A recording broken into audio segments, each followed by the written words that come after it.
We've got Jadine at the top, Teamer Delver against Zachary Clementz playing Colorless Eldrazi. Emma Handy playing Mardu Pyromancer against Rihad Mohammed playing Mardu Pyromancer from Mirror. And then Barich with Mono Red Aggro against Case Johnson playing Red Black Aggro. Case Johnson, a player that I'm familiar with as well. The Grand Prix in Columbus, the Legacy one in 2012, 2013, 2011, around that time. Okay. He and I played towards the end of that tournament.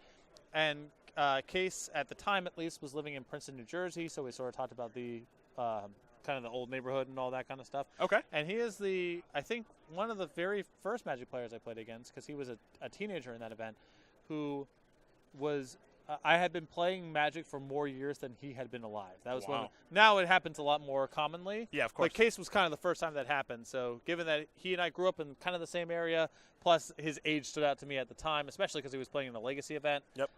Some of the cards probably older than him. Yeah. Case is a player I know. Well, Case starts things off with a Scrap Heap Scrounger. Barich is going to play a Lightning Strike to take care of that Scrounger. And, of course, you see the Soul Scar Mage get a little bit bigger, so probably down to 18 is Johnson. And this is an interesting and probably pretty standard test for Barich's deck. Case Johnson playing a much more typical red-black aggro strategy, a little bit bigger, a little bit more expensive. Cards are much more powerful. So we're going to see Barich's speed and low to the groundness and burn square off against more powerful 3 and 4, 5 mana cards. And you see a little bit of the issue with Case Johnson's mana base here. That one swamp doesn't come up a ton, but it may have just stopped him from playing a Goblin Chain Whirler. Here's an attack for 1. The follow-up would be a Viashino Pyromancer. Trigger, deal 2.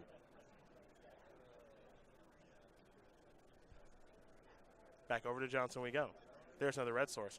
There's the Chain Whirler taken care of the Pyromancer. Oh, that gets me Chain Whirler. Gosh. Trigger kills a creature or planeswalker, so I'm only missing player investigates. Ain't going to happen. On-Crop Crasher. Get on in there for 4. You saw Wizard's Lightning take care of the Chain Whirler. See what the follow-up is here from Case Johnson.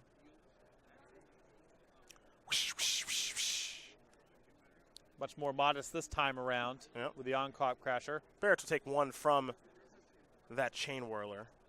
Let's see what the follow-up is now. Chain Whirler. Make it a little bit smaller, given the Soul Scar Mage. Assuming there's no response here from Case Johnson. All right, here's an Abrade in response.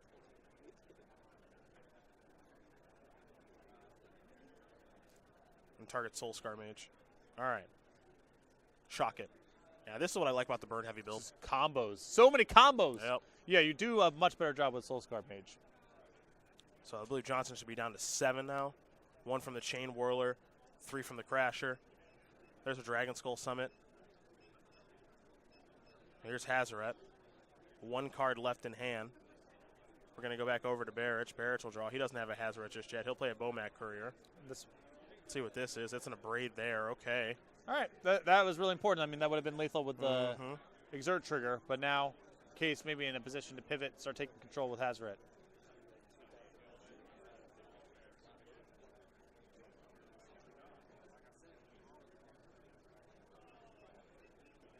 See if Barich actually wants to do some attacking here. Because if he does attack with both, obviously Hazaret is incentivized to block Chain Whirler. So you get your point of damage in, and now this Bomac Courier has the ability to draw 2 cards, and Barich has a lot of burn in his deck, as we know.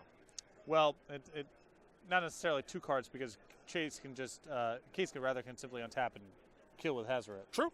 No, Hazaret doesn't target creatures. Oh, sorry. No. Sorry. Are you kidding me? That card would be unbelievable. And it's already still too good. pretty unbelievable. Shock you? Yep, put you to 4. Yeah, Barich knows exactly what his deck is all about, which is I'm trying to burn you out. Let's see what this is. Soul Scar Mage, sure. Attack, trigger. Hazaret will block, obviously. Sack the Bomac Courier. Peel 2. Looking for burn spells to get this game over with. Hazaret doesn't hurt either, which I think he found. Yeah, he can chump out. From this position, he can try to chump block out and just burn out with Hazaret. Scrounger will come back from the graveyard.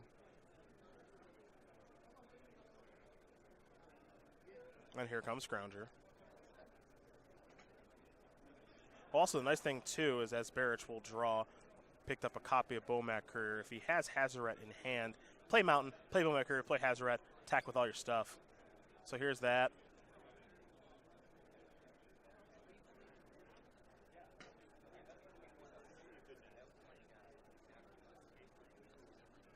There's a mountain. Just going to pass the turn back. Going to deal 6 over to Barich. Will deal 4. Put Barich down to 14. But that's a long way to go. And yes, it is. Barich can untap and do the same.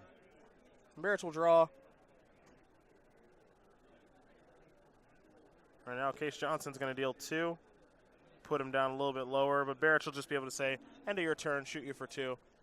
And then on my turn, shoot you for 2, and that'll do it. So Aaron Barich, with some careful management of his cards and good use of Bomac Courier, able to win game number 1 there over Case Johnson. His mono-red aggro very quickly up a game there over red-black aggro. That's part of the appeal to having more burn spells in your deck. It makes Hazoret's ability, the little reach it gives, even better. Well, that's kind of the perfect game there for Barich because he got onto the board earlier. Case Johnson had a couple spots where he was able to get some good 2-for-1s with some of his cards, but Barich was able to get in some hits, get Johnson low enough, get Johnson to a position where even when he stabilized the game, he wasn't in a position to pivot and start attacking because he had to hang back on defense. And then, as you mentioned, because Barich had done all his work early on in the game, the fact that his Hazoret killed much faster than Case Johnson's is what ultimately wrapped it up.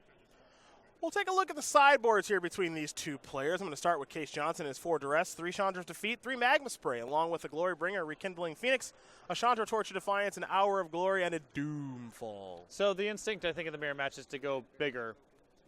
This is not quite a mirror match, and because Barich's deck is so low to the ground, I don't know if you want to go all the way up to things like Rekindling Phoenix and Chandra Torch of Defiance.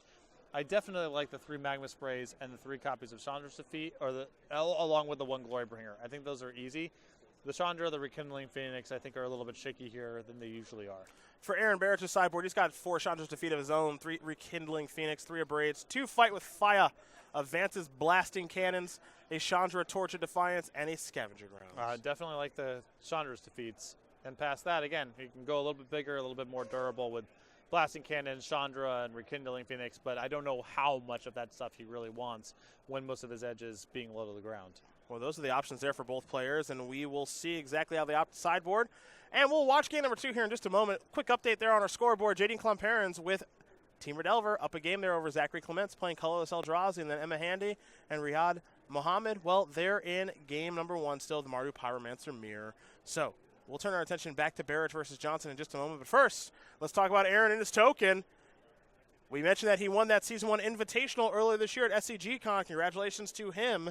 Beautiful-looking soldier token is what he wanted. That's exactly what he got. Has his hat that he always wears playing, too, of course. Patrick, I'll let you tell our viewers at home exactly how they can get this token. Well, there are 2 easy paths. Any Open or Classic, beginning in Dallas on August 18th and 19th, you sign up, you get one when you sign up. If you can't make it out to the Opens, any order from Star City Games, $5 or greater, beginning July 27th, will be shipped out with one of these tokens. That is Aaron Barich as we get ready to go back to our match here in just a moment. We started watching him in Dallas a couple of years ago, where he went, I believe he went top 8 win the same weekend for Barich. And who knew that he was going to be able to add an invitational title to his crown and his resume at this young age of 21. 5 open top 8s, has that win in Dallas, has an invitational top 8, has an invitational win already. Yeah, I just thought he was just another Gulf Coast beatdown artist when he first came into our radar in Dallas, as you mentioned, but hung around, had a lot of success, and the cherry on top thus far in his young Magic career, that invitational win. He's a streamer. He acts in community theater, and he's a connoisseur of fine hats, as you can see in the picture. I can't wait to see what the next hat will be. He's been having that one around for a handful of years at this stage. Might be time for another one. Might have to talk to Matthias. Their hat styles are a little bit. But they're both connoisseurs of fine hats. That's true. That's all. Matthias could maybe show him the ropes a little bit there for Aaron Barich, the Gulfport, Mississippi native, who, I'll tell you what, Mississippi, not a great location if you're playing Magic. Typically. I mean, it's tough to get around. Yeah, it's not, it does not have a huge scene, but we do have a loyal following of people who come out to the Opens when they are in the area, when we come down to Florida or Texas or so forth. I mean, he finds his way to get to places. Also, he's notorious for having horrible flight problems. Yeah. Just terrible travel issues for him, unfortunately. There's a Gia 2, I believe, Lava Runner. Mountain in for 1. Yeah, you like that? Cycling a Canyon Slew, Will Johnson. This is the kind of card for you. Just a stinky one red drop. Okay, sort of on turn 1, and okay, sort of on turn 4. That's right. Those are my cards. In for one more. Boom. Johnson down to 18. Oh, Lightning Strike's not going to take care of that. That thing straight to Lightning Strike. You are happy. So Johnson going to stay at 19. Another energy. Case will play a Rekindling Phoenix. Now this could be a problem. We might see Aaron have to use multiple cards here unless he's got a Chain Whirler in hand. This Braid will take care of the first half. And is there a Chain Whirler? If not, he's got to use TA. He's got to use 2 cards. That's brutal. That is brutal. But you can't let Rekindling Phoenix hang around. You just can't. There's a Scrap Heap Scrounger. Let's go back over to Barich now. Mountain the draw. Now he has a Rekindling Phoenix of his own. And he will deploy that.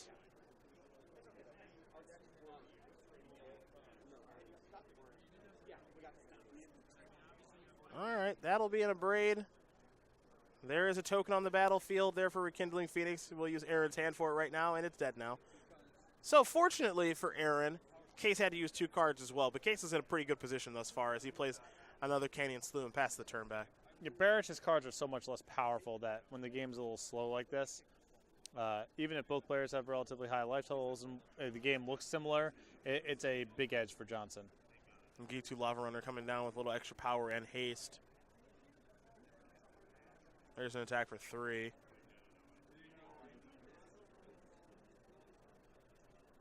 Big follow-up. Hazoret. Aaron needs to be able to match that. Otherwise, he's in some trouble.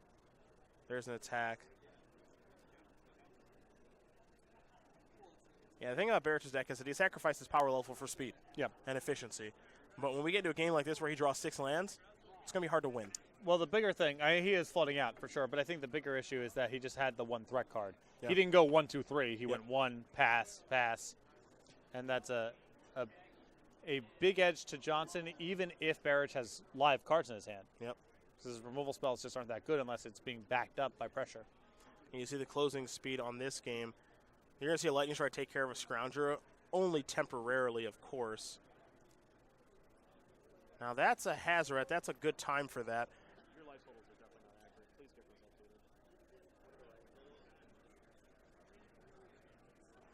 There's an Hour of Glory. Easy. Yeah. And that is going to get that game taken care of. So Case Johnson is going to win game number 2 here over Aaron Barich. They'll get ready for a third one here in just a moment. This is a pretty quick back and forth between these two.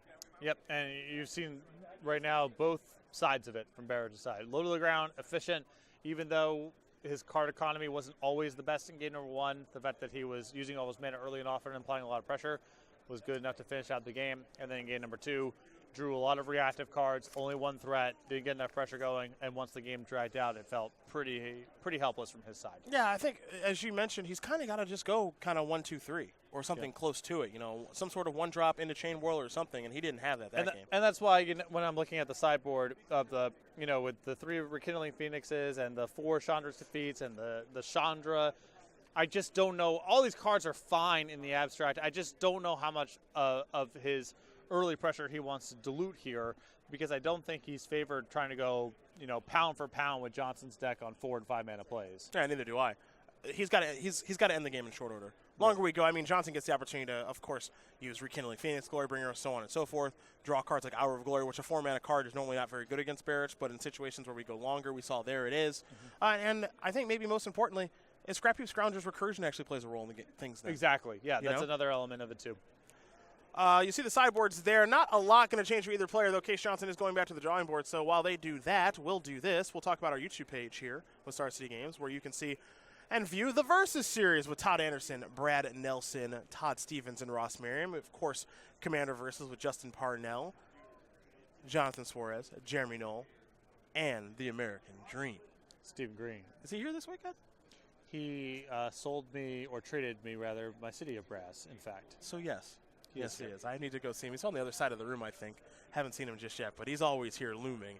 The best of SCG Tour moments, of course, Flashback, our debut episode with Todd Anderson, available to be viewed on YouTube, and a whole bunch more. Subscribe today at youtube.com/StarCityGames. Become one of over 130,000 subscribers. We thank each and every single one of you for subscribing there and for watching this broadcast this weekend. We'll be able to watch all the replays of this broadcast there just a couple of days, including this match that we're about to watch here between Aaron Barich and Case Johnson.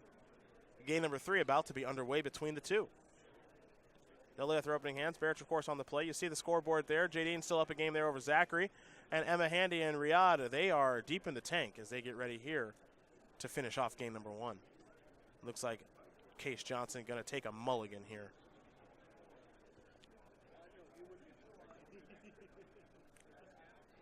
What would you be playing in standard? Little red?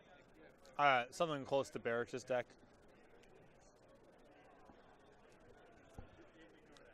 I see these mono red lists with Scavenging Grounds, and I just can't handle it. I can't handle it. It's not as popular as it used to be, but I still can't handle it. Well, no, they don't play. They're gone. Those are gone finally. Okay, good.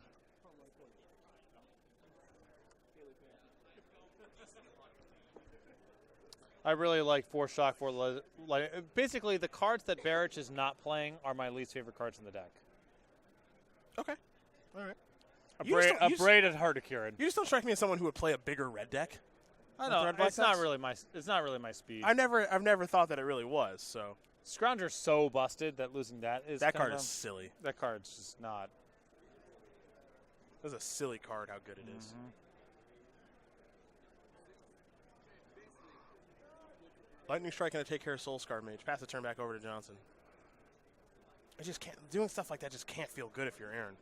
Like that sort of exchange. Pass the turn back again. Boy. Well, he does have Hazoret. That's a big deal. I don't know if he's got lane number 4 rolled up. There's Pia. Wizards. Oof. Boy. Wizards Lightning take care of that. Taking me back to my Yambushi's Flame days. Yeah, boy. Can't feel good.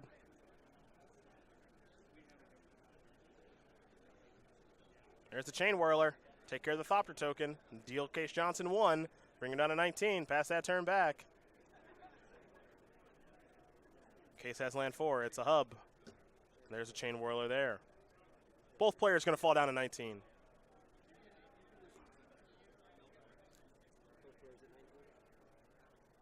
Lightning Strike could clear the way. Well, he doesn't have to make a decision now. I suppose he does. He does.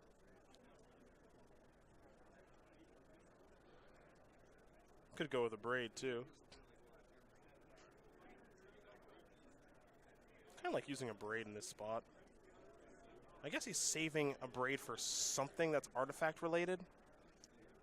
Yeah, I don't know. I mean, is it possible he's respect for something like Sky Sovereign or? The card you'd be scared of most is Heart of Kirin. Chandra's Defeater, no. Nope. Glorybringer's going to take care of that. I guess I'm a little surprised to see him use Lightning Strike as opposed to a Braid just because I think the games have to play out like the first one did. Yeah, I think it's probably thin. You probably end up using both cards on creatures would be my guess. But, yeah, I would prefer to keep Lightning Strike back if you can afford to. So that if he's not using if he's using Lightning Strike there and not a Braid, then that means he's scared of some sort of artifact. And the only one I can really think of is Heart of Kirin. Yep. I mean, it could just be some other card. Not my, like I said, first thing that came to my mind was Sky Sovereign. Seems unlikely, but who knows? Yeah. A Braid is going to go after the Glorybringer. This will be a Magma Spray there. Where's Wizard's Lightning? So 2 spells are going to be used to take care of Glorybringer. But more importantly, Hazoret is on. Mm-hmm. And the Magma Spray does not kill the Soul Scar Mage. Soul Scar Mage is a wizard. There's a spell played in response, and now Case Johnson is in some serious trouble. There's Rekindling Phoenix pre-combat. Get in here with Hazoret and Soul Scar Mage. Gonna cycle a Canyon Slew. And that is gonna do it. Aaron Barich wasn't that fast out of the gates, but enough resources in case Johnson drew too many lands. Gonna get that match for the team. The team of Klomparens, Handy, and Barich up a match here over Clementz, Mohammed, and Johnson. Great stuff. Looked bad for Barich there early on, in did. spite of Johnson's mulligan. But what I really like about Barich's deck is his deck is exceptional at leveraging Hazoret. He gets his hand empty so fast. And in games 1 and 3, Hazoret did a ton of work there for Aaron Barich. Looked good. Looked very good. And, part of the appeal of being that low to the ground deck that only has 22 lands is you have less lands, obviously means you have more spells. Yep. That's the other thing as well. As here come, oh boy, Thought Not Seer with the Numazawa Jite on it. Jaden, you better do something about that.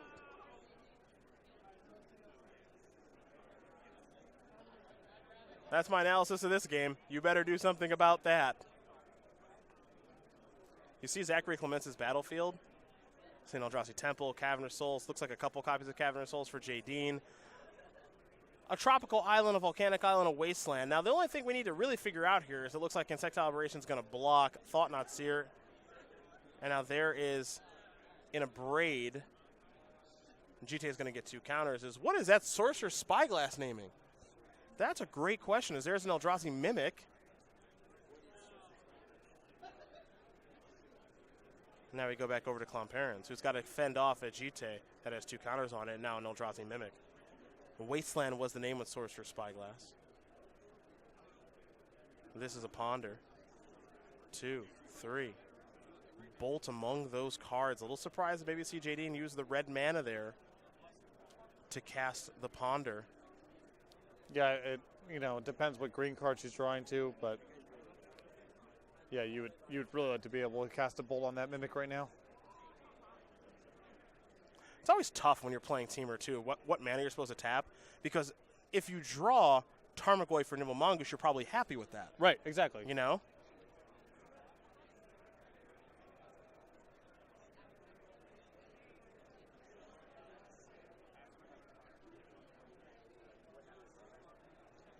All right. Okay, so there's Goyf. And now there's Delta. Okay. So had a fetch land anyway. Yeah. So totally fine. Now it was just about how to sequence. We'll figure out the size of the Goyf here in just a moment.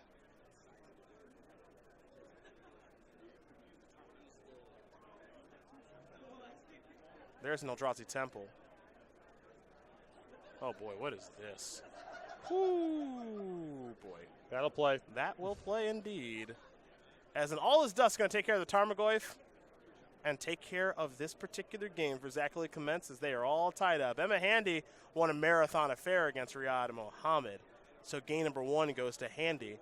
And again, we do remember that Barich did win his match already. So Klomparens and Clementz, they're tied up. Handy up a game and Barich up a match. Pretty good one playing here for day 2. It's been sweet so far.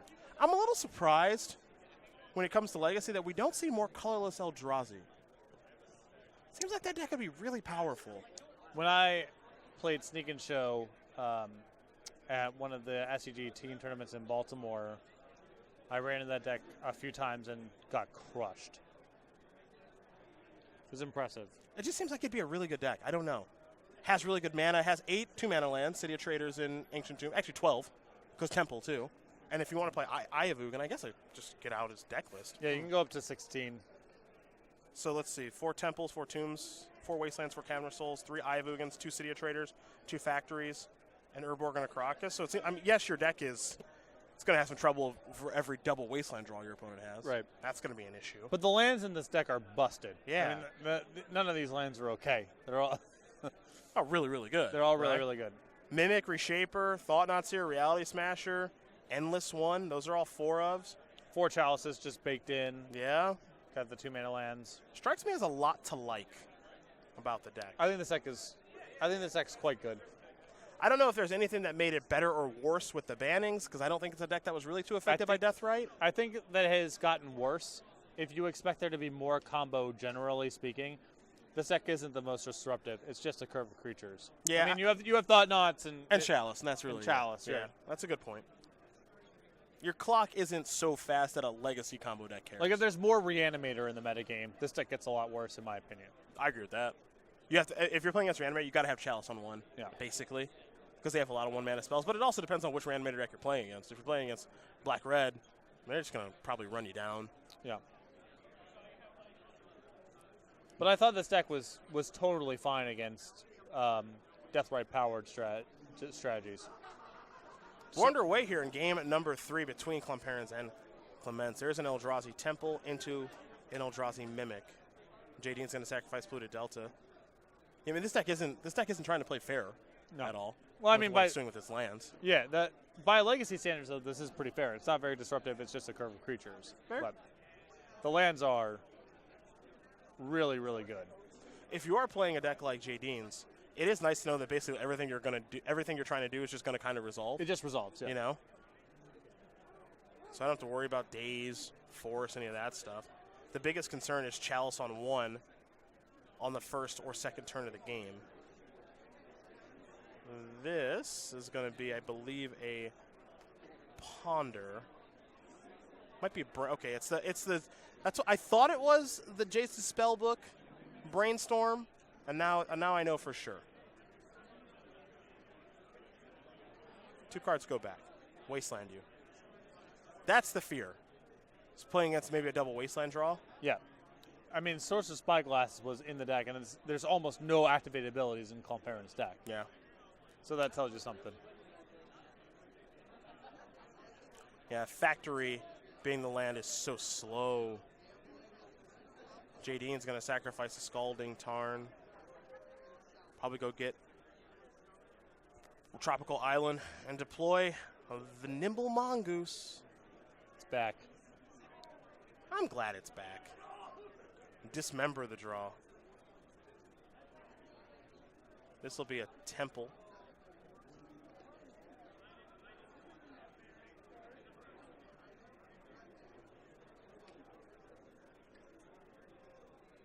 You know, Mongoose is my kind of card. Mm-hmm. It's just, it's a good card, but it's not too good. You have to work for it to be good. Just yeah. And I think it's a really good card. Sorcerer's Spyglass coming down. Well. Bad news. That hand is a disaster for Clementz. I mean, a Grudge for the Spyglass and another Wasteland. And another Brainstorm. And Threshold for the Mongoose. Yeah. I mean, it's about as bad as it's about as good as it gets if you're JD, and about as bad as it gets if you're Zachary Clementz. Goodness, there's the Grudge. Fire off the Wasteland. In for 3 with the Mongoose. This is how you would have drawn it up, that's for sure. Wasteland the draw here for Clementz. That's not terrible, but Clementz needs to get onto the battlefield. Yep. Doesn't have time to be wastelanding. At least I don't think so.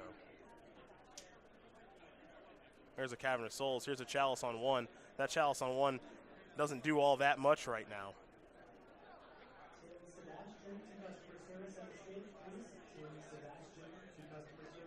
Grudge in the graveyard, of course.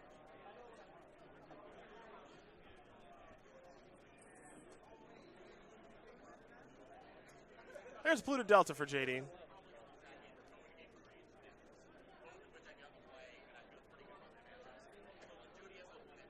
Wow, there's the Grudge to take care of the Chalice. 6 cards in the graveyard. JD, of course, can make it 7 pretty easily. We'll do so with Brainstorm. So 3 cards coming. 2 cards going back for the Premium Rider for Star City Games.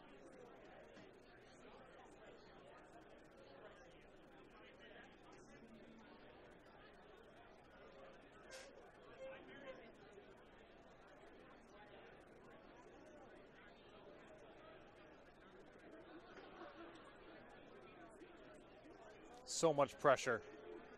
And I think Klomparens with Force of Will plus blue card is some of our leftovers. Force of Will not good in the face of that Cavern, unfortunately, but hope is that she can keep Clementz off balance for just long enough for these Mongooses to take care of things. Well, that's what this deck is all about trying to do. Now, here's an endless one, and that's a 4-4. Do you have an Expedition on the battlefield? Yeah. I think that's one of them. I'm positive. So I'm taking what I can get here. It's an Expedition Ivugan. Boom!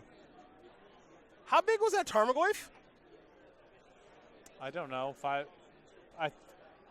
would imagine 5/6 because artifacts were involved. I think it was a 5/6. You got it.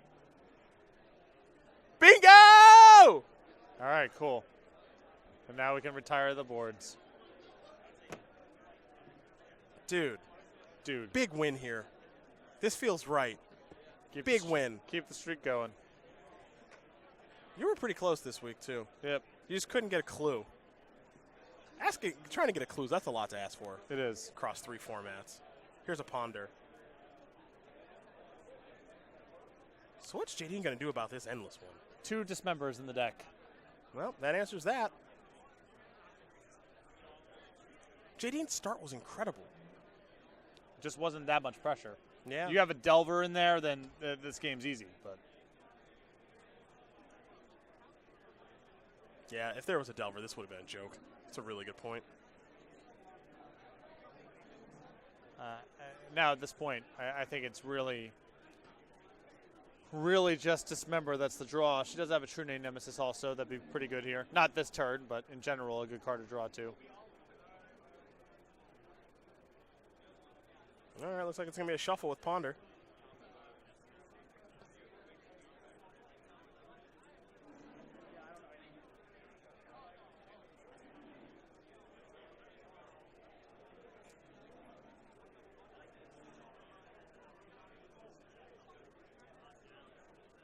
And draw. Pass the turn back.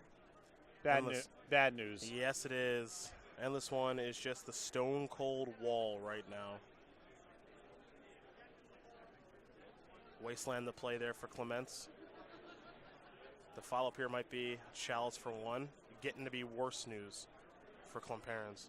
Spell Pierce, that's good. Weirdly able to stop the Chalice, as Ivugan does not tap for mana. Now would be a great time for that Dismember. There's an Nimble Mongoose. That'll resolve. 4th Nimble Mongoose. Well, could overwhelm it. The Mongooses are loose. It's true.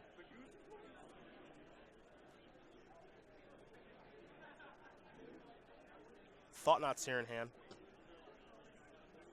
Thought Not Seer the play. Any responses? Nope. We'll cast Daze. Yeah, bounce it back so, you know, it's more cushion if she brainstorms and wants to shuffle away. I like that. Draw a card. Pass the turn back. Whew. Couple of lands.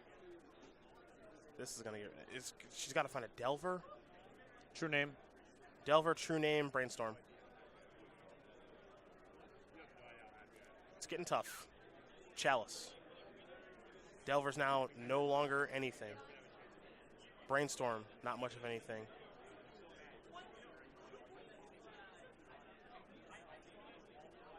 Another endless, boy. The Eldrazi are not stopping. Endless One. 6/6. I like starting to send in the 6/6. If you know, I don't want to send in something where if Klomparens blocks everything, you only get 1 Mongoose off the table. But once you can get 2 off the table, it starts getting pretty attractive. So tough because it was such a great draw to start. And now Zachary Clementz has come all the way back and then some. And his draw steps are just so much better. A million times better. Yep, here, great attack. Yeah, this is the attack that I like. And it looks like finally drew Dismember. And what's tough about the Dismember draw is ideally you would get to just kill Thought Not Seer, draw a card, maybe get a little deeper in your deck, but yep, good block. Block with all the 3/3s. Endless One bites the dust. Okay, you've taken care of 1 creature. Ancient Tomb, pass. Klomparens will draw. Force of Will. Play a land, pass the turn back. Force obviously not very good right now because of the Cavernous Souls that Zachary Clementz has on the battlefield.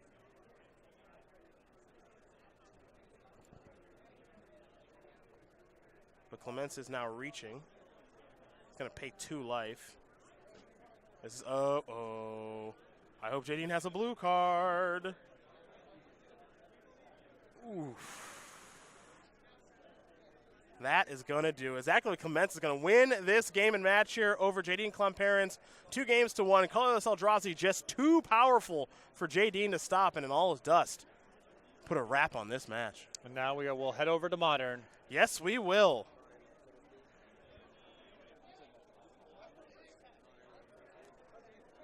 A Mardu Pyromancer Mirror. With Emma Handy up a game, about 15 minutes left to go on the clock. And if they do make it to a third game, it's going to be tough to finish because this matchup has a lot of removal, a lot of discard. It goes on for a long time. Yeah, it really does. So this will be kind of interesting as we zoom in here and see that Emma Handy has a Leyline of the Void on the battlefield, and that's a big deal. And it's getting better for her. Yeah, her position, we're just hopping in, so who knows, cards in hand, all that, but her position looks great here. Leyline of the Void, and looks like Rayad is empty-handed. Yeah. Yep.